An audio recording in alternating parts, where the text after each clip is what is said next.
ketika para tokoh bicara soal proyek PIK2 dan reklamasi.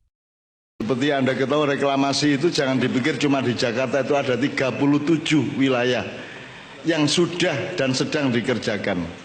Di Jakarta diurek-urek terus akhir dibatalke karo Anies, sing ning Serang, sing ning Makassar, sing ning Ternate, sing ning Bali berjalan lancar.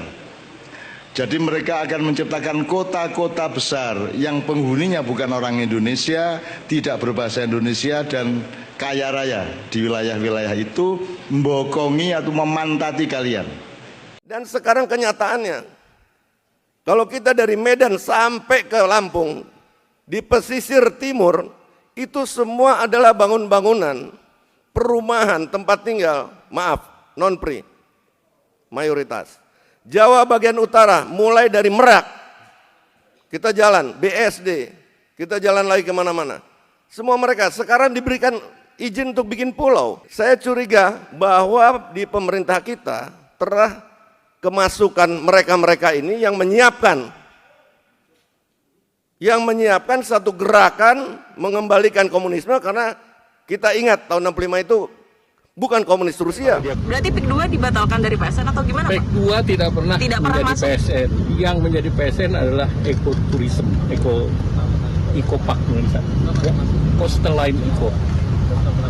PIK2 masuk di dalamnya nggak sih, Pak? PIK2 tidak pernah jadi PSN. Semacam Kopkamtib, namanya bisa jadi Satgasus, Satgas Satuan Tugas Khusus untuk pemberantasan mafia hukum dan penyalahgunaan wewenang, ya.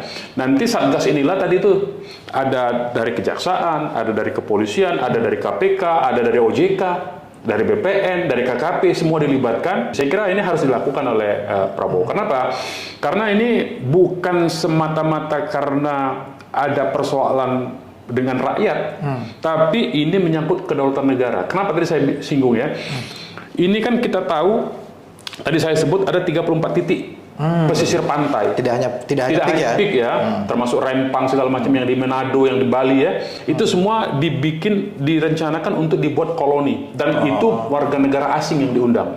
Nah, kalau sudah warga negara asing ya, artinya secara bisnis mereka ada di pesisir laut, mereka bisa berkomunikasi di antara mereka dengan gampang karena melewati laut, tidak melalui daratan ya.